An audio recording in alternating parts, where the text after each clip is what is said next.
Welcome to Bobby Owsinski's Inner Circle. I'm Bobby Owsinski, and this is a show all about music, music production, and the music business.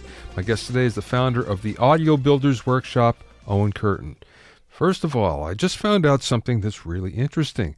There's another royalty source for backup musicians. Yes, if you're a non-featured performer, you actually have the ability to make some royalties.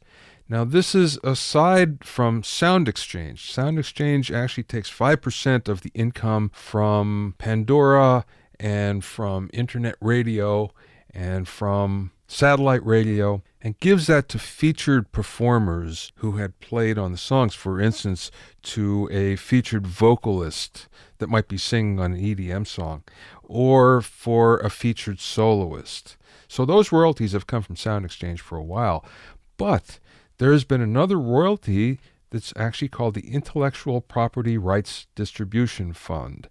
And it gave out $60 million last year alone for non-featured performers. So in other words, if you played on a song and it gets streamed on a digital platform, then you might get a royalty. It might not be much, but you'll get a royalty. Now, this is a joint fund in conjunction with the AFM, the Musicians Union, and SAG-AFTRA. SAG-AFTRA is the union for television performers and film performers. So you have to be a member of one of these in order to receive money. But you now can actually get some money from being just a session musician, besides the fee you get for playing. They're also extending this to symphonic musicians and for audio-visual collections for television shows and films, and not only on a domestic basis in the U.S., but also internationally as well. So this is really, really good news. It was actually established back in 1998 with the anticipation that performers were going to be paid for radio airplay. And of course, this never happened, and it's still an ongoing debate in Congress whether this is going to happen or not. The forces of the NAB are pushing very, very hard on it, but I think sooner or later it will happen. That being said, the digital exchange of money came about in 2012 or so, where this fund began to collect from digital platforms. So this is very cool. If you're a backup musician, there's now a new source of income. It's not very much, but it's something, and hopefully it will turn into something a lot better in the future. If you have any questions or comments, you can send them to questions@bobbyoinnercircle.com. If you want to learn more about the basics of mixing, sign up for my 4-week Mixing Primer webinar course.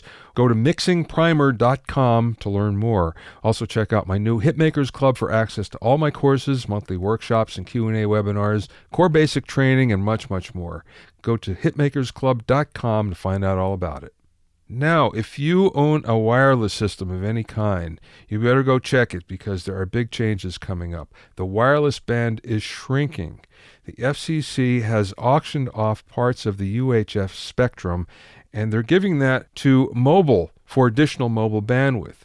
Now, this is in the 600 megahertz spectrum. There's a 39-month transition period that just started, and it ends April 30th, 2018. If you happen to have a piece of wireless audio gear, like a microphone, that's transmitting in this particular area, you're going to have to get rid of it or you're breaking the law. Weird, I know. But that being said, the manufacturers are all pretty hip to this, and they're offering rebates to upgrade to something that will work in a higher spectrum. That being said, there's a very, very narrow spectrum between 653 and 664 megahertz that will still be good for wireless, but it will have some restrictions. You're a whole lot better off if you have a piece of wireless gear in the 600 megahertz range, if you just trade it in, upgrade it, and get something else. So it's your responsibility not to interfere with another network, and if you're caught doing it, you're breaking the law, and the FCC will come down on you, and that's why it's a really good idea to go check your wireless gear right now and make sure that whatever it is you have is not in that 600 megahertz spectrum so you don't break the law. My guest today is engineer Owen Curtin, who besides running a commercial studio in Boston, also teaches at various colleges in the area. Owen is also the founder of the very unique Audio Builders Workshops, where engineers who share the do-it-yourself ethic can hear what makes audio products and software tick from the experts who build it. We spoke via Skype from a studio in Massachusetts. I want to get into the Audio Builders Workshop in a bit, but let's start with your background. How did the bridge come about and New England Institute of Art and all of that. Just give me your history here. Sure, sure. So yeah, I was a student at Emerson College, and that's actually where I've been doing teaching, the longest. Once I graduated from there, I actually became staff, um, and then soon after became a professor there for, well, I guess about 15 years. So, and I met my current business partner there. He was a student of mine, and he had been doing some work at my freelance, freelancing at my small studio. And then eventually we teamed up and opened the bridge. That was 2008 we got started. We opened the doors officially, I guess, in 2009. Um, and yeah, somewhere in there, I started teaching at the New England Institute of Art full time. And was there for about 12 years. Yeah, it's an incredible town. And I know you know Boston pretty well, Bobby, but Yeah. we've got a lot of music and engineering programs. Obviously, MP&E at Berkeley is a huge program, but New England Institute of Art had a pretty substantial program. Emerson, Bay State, University, UMass Lowell, University of Massachusetts Lowell is a great program. So anyway, a million other small programs. It's a pretty great town for audio education. Well, tell me how you get into the do-it-yourself movement here. Yeah, I mean, I guess I don't know. At some point when I had the project studio, I was starting just to get curious about all the stuff that's being that you can build. There's at the time there was just sort of forums, people talking about what could be built um, and kits for sale in the magazines. You go to the back of Tape Op and you could see the Seventh Circle Audio stuff. And that's actually where I started. I bought the chassis. Seventh Circle Audio it holds 8 preamps, and I think he's got about 5 different models of preamps available. Some Neve clones and API clones, Millennia clones. Um, so anyway, I bought a couple of the API kits and the chassis, and then realized I was way over my head. I mean, I didn't know how to solder. I didn't know how to do anything. Mm. So I went down. We've got a place called You Do It Electronics, affectionately known as You Blew It around here, where you can you run down there and get that part you forgot to order, or you broke something and you need to get it fixed that day. So I went down there and I bought a little metronome kit, and I forget who makes these little kits. They're about $5. I built a little metronome. It took me all day. I'm really, Bobby. I didn't know. It says grab the transistor. Yeah, Okay. right. What is that? Yeah, no clue. And so anyway, trying to follow instructions took me all day, and but it worked, and I was happy about that. So I started writing on the Seventh Circle stuff until I filled that chassis up, and that was incredible because it gave me a chance to really start to understand how stuff worked and how these things are really put together. You can interchange parts. You buy this transformer or this op amp and stuff that I hadn't been familiar with before. But getting a chance to actually do it and read about it and meet friends who were doing it. There's a guy. It was called Eyes and Audio at the time, and he makes a kit or made a kit that you could put any op amp in, any transformer. It was for 500 series. That's now they make that at Hairball now. It's the basically the same kit, same group of guys. I think he licensed it, but anyway, that's an amazing kit. And it really sort of changed my life because my real interest in this because I could start with just a blank circuit board and start just building whatever preamp I wanted and listening to that. And so from there, I started to really get some confidence. I couldn't really believe that I had just looked at a shopping cart, gone to DigiKey and Mauser, and just picked out all the parts myself and started making, what was really my design. There were some cookbooks online. I just sort of cobbled together what would work. There had been a revision one of this board, and the first cookbook was out. And when the revision two of the board came out, the cookbooks hadn't been out, so I really had to make it up a little bit. But it wasn't that hard, and that's when I decided I would build my own product just for myself. I wanted to build a monitor control for 500 series. I had a 40 channel Atari Status console at the time. Um, Great desk, dynamics on every channel, and just a nice desk, but way more than I needed. I had a little project studio, this huge desk, and I'm using Pro Tools HD.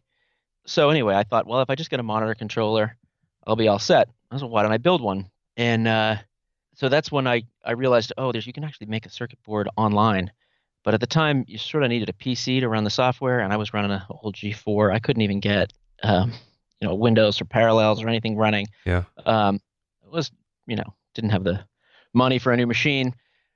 But I did eventually figure out I could get Eagle, which is a circuit board PCB authoring software, if you want to call it that. You can lay out the schematic and whip up a bill of materials and layout on the actual circuit boards and get them made. So I ended up making a 3-unit 500 series monitor controller. It had VU meters and the amount of dim you'd pick when you hit the talkback. It had an input for talkback mic or a talkback mic mounted on the front. And I learned a ton about just how it is that products are actually made, Yeah. Yeah. and Yeah. and how they work. One of the secrets there actually blew my mind was that the chips all have data sheets with if you search up some chip by by that or Texas Instruments, there's going to be a 3 or 4 page document telling you exactly where to put it on the board and how to lay the parts out and how to make it work. Um, I had some great friends, help me with some of the math and figure out where to put the filters for power filtering and things like that. But it really wasn't super complicated, and I was really excited. And that's sort of become one of the stories I like to tell to people, like, hey, this is accessible to you. We all buy this incredibly expensive gear, and it's just not it's not beyond your reach. Well, it's funny because when I first started in the 60s, we had the same thing. We had Ico and Heathkit, and there was one or two others I can't think of right now, and they've all gone out of business. But so many of my contemporaries learned the same way, just by building a multimeter or, something really simple first, and then from there you kind of go on. And it was the same thing. You used to be able to go in and buy a tube cookbook put out by RCA and all the tubes that would give you all the circuitry. I mean, if you wanted to sit down and design it, you could, you just put modules together basically, and it's the same thing today. But what was interesting was there came a point in time where there were no kits available. There was no do-it-yourself at all. Talking to manufacturers, and there's one in particular that started as at Mojave, actually, Mojave microphones.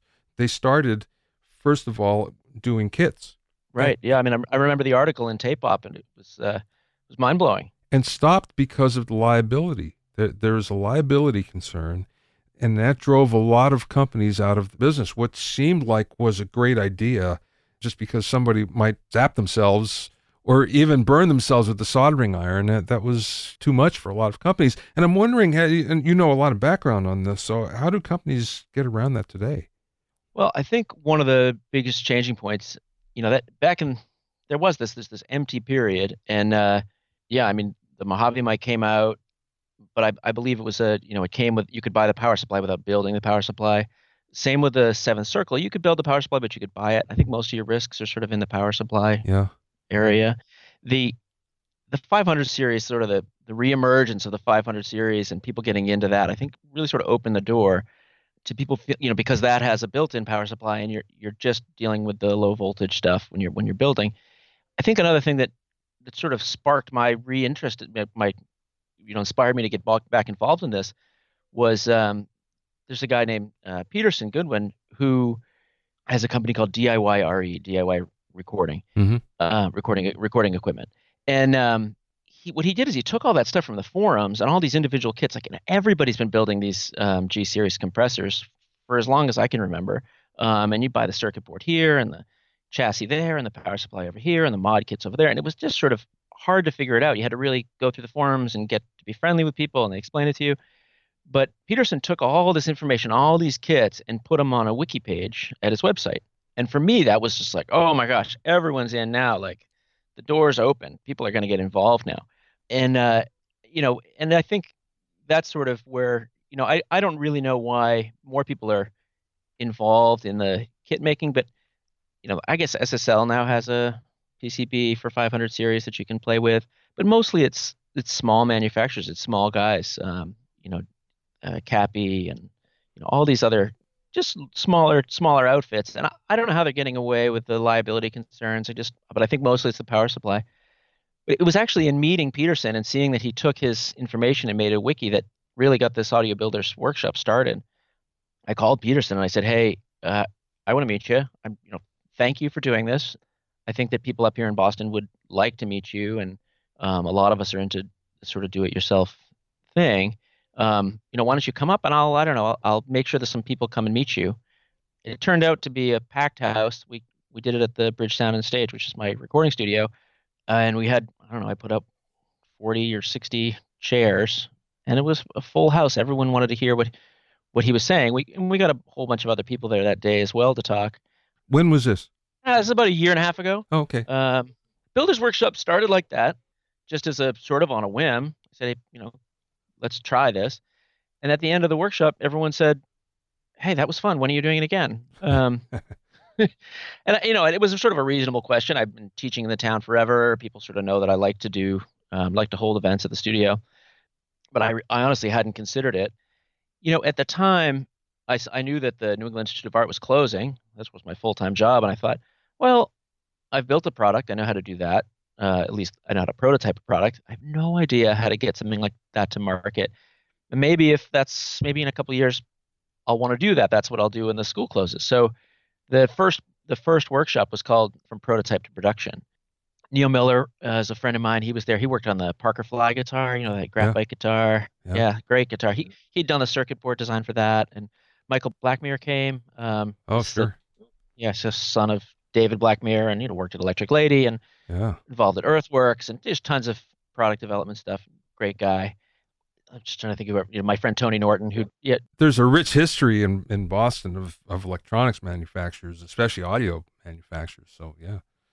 right, and as this thing has grown, it's just a quick phone call for me to call somebody who's you know, just a powerhouse in manufacturing and production. I mean, the speaker we're doing the upcoming one on the 29th of this month is about acoustics and speaker design and control room design. And to find speaker manufacturers and acoustics guys, it's nothing in this town. We've just got so many. We're actually going to be hosted by Ascentec. They're a huge firm that does architectural acoustic design. I'm really lucky like that. Wow. Yeah, that's very cool. Is this your second one that you're doing?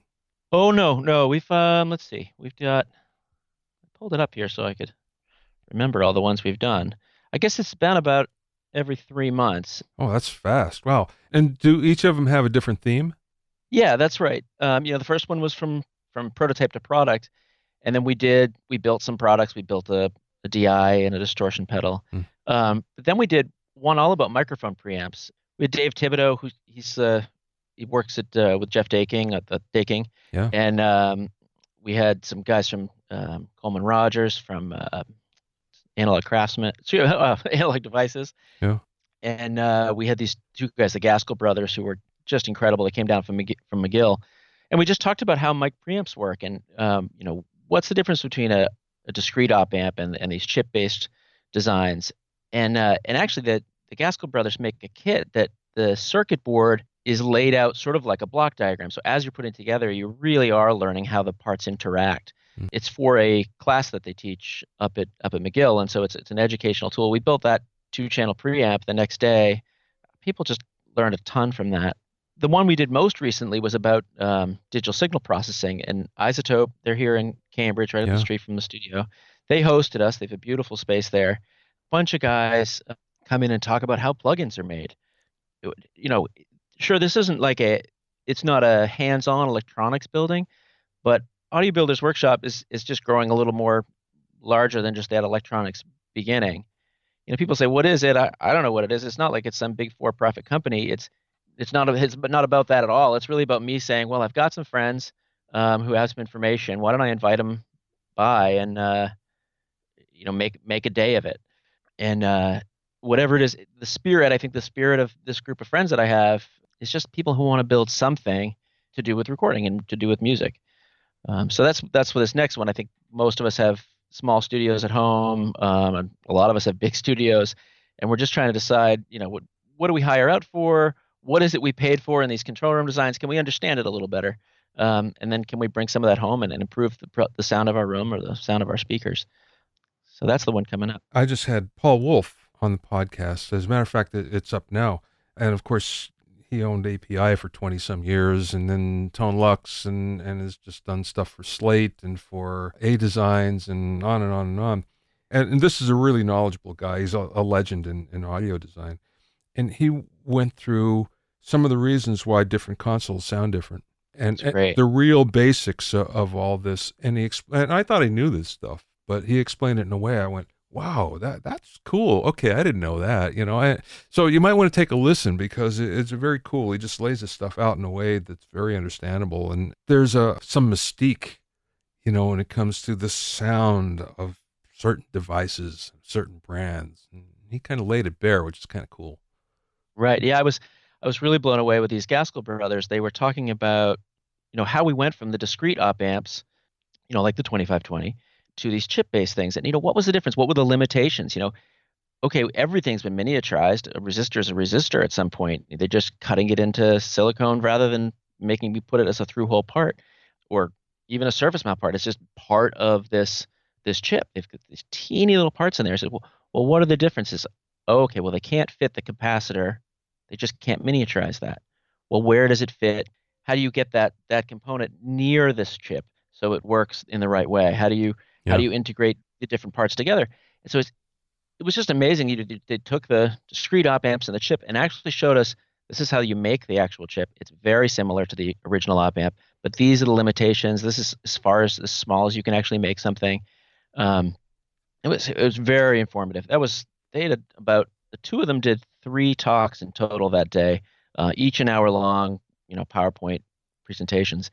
You know, Are you as someone recording who's been, these? I am actually we've got those we've recorded all the footage from all the workshops, and we've also been bringing in guests and filming them here at my new job where we have a nice TV studio and we're collecting a lot of footage. We've got a vault. We've got how vinyl is made, some basic electronics classes, some general audio knowledge. At this point, we're just collecting footage and we're going to be putting it out. I don't know when. Don't make me commit, Yeah. but we're working on it. We're working on it. Yeah, that's fascinating. I mean, this is stuff that I think people that are into audio really want to know. I mean, if you're passionate about it, you want to know the nuts and bolts. I know there's a whole, especially some of the classic engineers where they don't know anything about electronics, don't care, and they're still great. And there are those people, but I think most people that are passionate in our business really want to know as much as they can about the nuts and bolts of everything. Right. Yeah, I think that's true. There's a lot of guys who they just want to know how their guitar works. They just want to play their guitar or their keyboard, and they're musicians, and then they've learned to engineer, and then they get sucked into the electronics. Yeah, it's happened to Um, me. and yeah, yeah, that's right. It's fascinating. And then there's guys who come at it from a technical side, and they've already started there. But as we look at our heroes, we're like, who is Rupert Neve? Who was Bill Putnam? And we think, oh, these guys were building all this gear. Well, maybe I can do it. Yeah, yeah, yeah. And in this town where we've got MIT and all these incredible colleges around here. And the other thing that's unique about Boston, I think, is that it's not LA. You lived here long enough to know that we've got a really powerful, strong music scene, but most guys have a day job. And the day jobs around here they're in high tech, they're in education. So when we bring in these guys who are, you know, this group of the audio builders, they tend to be, pretty well versed in engineering and pretty well versed in music. They have a diverse lifestyle. So it's been a pretty amazing that, the guys who come to these things, we get from all walks of life. Uh, even some of these guys who are into hi-fi, that's a whole another area of what we do. This hi-fi consumer end of listening to music. Hi-fi speakers, hi-fi power amplifiers, and even that crew is starting to hang out a little bit at the builders workshops, which is cool. Yeah. Well, okay, you have your finger on the pulse of this. So, what are the trends that are happening in do it yourself? Well, it's been growing really steady. I mean, I think that's the biggest thing. We keep getting more and more products. I would say, it started with this. Well, obviously the kits like the G series compressors, and then the 500 series stuff. I mean, that's just blown up. I think the microphone stuff. We all obviously had this huge influx of microphones from China essentially and all over the East Asia. But I think now the kits for microphones that's pretty awesome. I can't remember if you interviewed Mike yet from Microphone Parts. I have not. No, I don't know. No. He's got all the different bodies, Yeah. and all the all the capsules. You can sort of put together any mic. I mean, when I built his microphone, what did I get? I got a 251 and get the thing built and I'm like, yeah, I mean, it sounded great. But I was like, I have a bunch of, what was I thinking? I have a bunch of mics that kind of sound like 251s. So, I said to my buddy Derek, I said, hey, you just built that mic with a 47 capsule. Can we swap capsules? It was just an awesome experience to just reach in and actually swap a capsule. First of all, these things are like, don't touch them. Yeah. You're sort of nervous around this stuff, but the price point comes so down now. It's so low. I mean, it's just big deal if you happen to goof it up, but we didn't, and we swapped the capsules. And this is actually a mic that I don't have a tube mic with a 47 capsule in it, which seems ridiculous. And this sounds great. I'm so happy I have that mic now. And just was a fun project. We had one of these Elmo projectors. They use them in schools to take a sort of like a microscope that puts up that projects onto the wall. It's like a microscope projector. So we put the capsules under there, and we had some junkers, and we took them apart and got to look at the mylar and where moisture had gotten on it. And That's it was just awesome. really, Yeah. yeah, really fun, That's very cool. really fun. Now, of course, I'm lucky because in my neighborhood here, I can go see David Bach from Bach Audio and his workshop, and Royers up the street and whatever, and just see, how they're doing things. So I've watched all that, but it's different when you're in a manufacturing environment to see how they're doing things. It's very cool, but it's cooler what you're doing when you can pull stuff apart and mix and match, and there's no thought of brand as much as, well, let's just make something that works and works really well. That's exactly right. Yeah, just find your sound and get a chance to play. Yeah, I mean, we've got Telefunken just down the street. They're in Connecticut, but that's Yeah, it's whatever, an right. hour south Yeah, of here. And yeah, they've done that themselves. They've taken some classic designs. They've obviously remade a lot of the old mics, but they've made their own mics and their own sound. And it's that same idea, like, oh yeah, we're doing what Telefunken does, but we're buying the parts and we might goof it up, but yeah, yeah, yeah, so right. far so good. So far so good. Yeah, Microphone Parts has a new kit. I saw him at AES in LA, so I think it was out in October. But he's got a new kit that's just a electric cap. It's a really easy to put together. I think sounds great. Yeah, So um, so he's he sees this idea. Okay, well these high end guys like me and you and I might not mind spending 600, 700, $800 on a mic that we might break, but probably going to put together and work great. But what about these younger students who want to do it? I think he's in it. I shouldn't quote somebody else's price, but it's around $200, and you really can't goof it up. It's really easy to build, and you get a great sounding mic. So yeah, I mean, you asked about trends. I really do think that's something newer. Is the idea that more people are building microphones for sure. Oh, and the swapping out the op amps. yeah, yeah, Sort of mixed opinions on that. But you definitely get some, there's definitely different sounds from different op amps. And so you can get I guess, Lindell or maybe Stam, or I'm just trying to think of some of these companies that when they sell you a product, it's socketed. So the sockets are just a place so you don't actually solder the op amp. You just pull the op amp right out and stick another one in, sure. which is great if you blow one up. You can blow up an op amp, just trying to seat it in your 500 series. Yeah. If you're silly enough to try to hot swap a 500 series unit. Okay, what do you see as the best value? Is there something out there that you just look at and go, wow, everybody should have this? Well, I think it comes down to who the user is. You know, in my project studio at home, I'll use anything. And if it breaks, it's not mission critical. If I don't put it together right, it's not mission critical. In that case, I can't think of anything you wouldn't build, because you can take a day to, I goofed that up, it didn't work. Okay, equipment breaks all the time. My expensive equipment breaks all the time. It's getting used, whatever that is, 16 hours a day, and something's gonna happen. But when you build it yourself, and I'm not the greatest builder in the world, I'm a good teacher, a good organizer of stuff, but I don't have the incredible fine motor skills that some of these friends of mine who build stuff. When my gear breaks, I'm thinking, it's probably my fault. And that's been a sort of a dilemma. Oddly enough, I get great resale value out of all the stuff I built.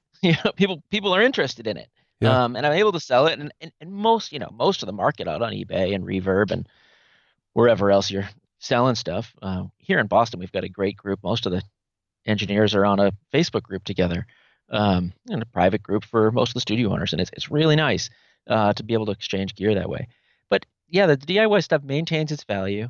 I don't know if I think that one thing is more incredible than the next, but that the line between what you're going to have and you need it to be mission critical and you want to blame someone else when it breaks and you don't want to Yeah, yeah, blame yeah, your own yeah, builder, you know. yeah.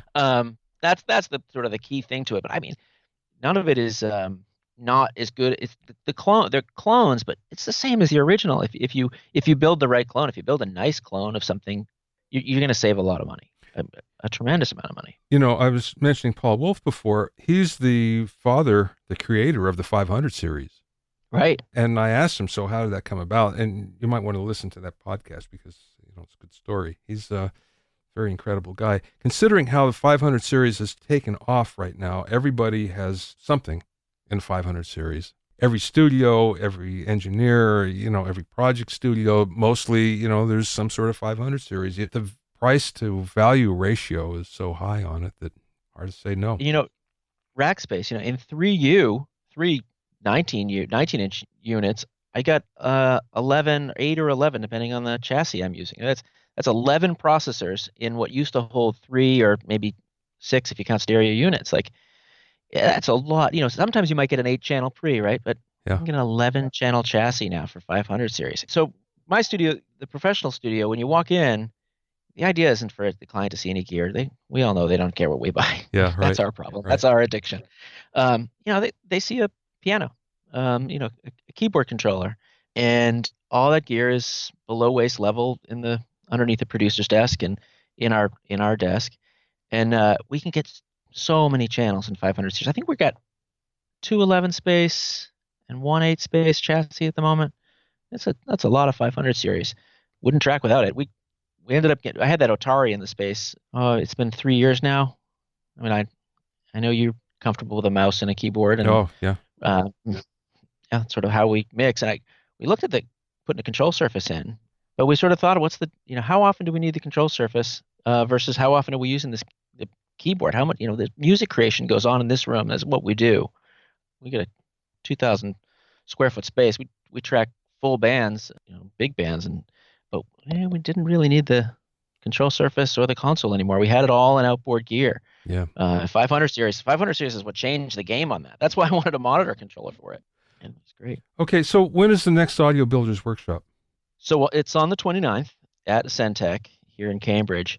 And we've got some pretty great people. Let's try to open that up so I can give myself some notes. A friend of mine, Jay Frigoletto, he's another teacher, and he's going to be talking about the history of control rooms. I've got this guy, Louis Athanas. He's got 5 patents. He does this audio glass technology. It's a shake. You can use glass like a speaker, but he's got it's like over 30 products on the market right now, or in the market in his life that he's put out to production. Mostly in the hi-fi speaker world. I mean, Boston's a huge town for that. Sure. And so we got a guy coming in who he does. He's been commissioned to do art at Burning Man. He's a sculptor, but he also builds cabinets for one of the large soffit-mounted cabinet speaker monitors for mains. So he's going to talk about the carpentry involved in building cabinets. Oh, cool. Wow, Yeah, that's great. Well, how much is it? So it's what is it, we got $59 to get in. That's all day. Wow, It's 9 to 5. Actually, this one's going to go till 6. Includes lunch.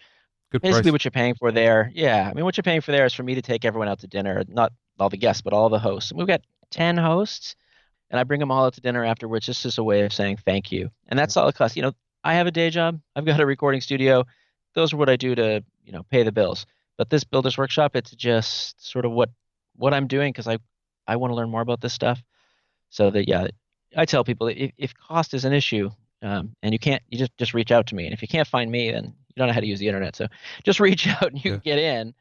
I always give discounts for the Audio Engineering Society. Boston's got a great, really strong AES chapter. Yeah. I mean, they're local as the current president and outgoing president are both from our area, and the local chapter is really strong. So I always give them a coupon, and any of the student groups, anybody who asks. Sure. Sure.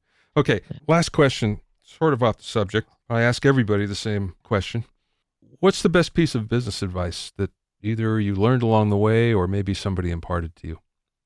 I wouldn't be the person, first of all, to give anybody business advice. Yes, but who gave it to you? Well, I would say, I look at basically both of my parents would be the strongest influences in giving me any business advice. And what I've seen in what they do and what I've had success in is just pursuing my passions. When I get off track, when I'm just too bogged down in actually doing the job, life gets a little dull. And when I'm interested, like currently really interested in building, if I pursue that, good things have happened. And that's the thing, is just to follow your passions. I say I'm not the one to take business advice. I've got a recording studio in not in LA and not in Nashville and not in New York, in a Yeah. really great town, but not a town known for, making your fortune in music. Although we've certainly had our fair share. But I've never really struggled finding work. I've never had an issue with that. And I find that anytime it's not my education, it's not my master's degree, it's not the time I spent sitting behind the console because it was hard. It's the time I spent being really interested in asking questions, well, why does this work, and just loving what I'm doing and asking about it, and that's what's led to my success. And in this industry, if you're not driven by that, Yeah. Yeah. what are you doing here? Yeah, that's You right. know. If you want to find out more about the very cool Audio Builders Workshop, you can go to audiobuildersworkshop.com. That's all one word, audiobuildersworkshop.com. For more about Owen, go to owencurtin.com. That's Owen, Owen, Curtin, Curtin, all one word.com. Thanks for listening and being on my inner circle. Remember, if you have any questions or comments, you can send them to questions@bobbyoinnercircle.com. To listen to other episodes of Bobby Owsinski's Inner Circle, go to bobbyowsinski.com and select the podcast tab, or go to bobbyoinnercircle.com, or you can find it on iTunes, Stitcher, Mixcloud, and Google Play. At bobbyowsinski.com and bobbyoinnercircle.com, you'll also find a sign-up form for my newsletter and for alerts for new podcasts. This is Bobby Owsinski. I will see you next time.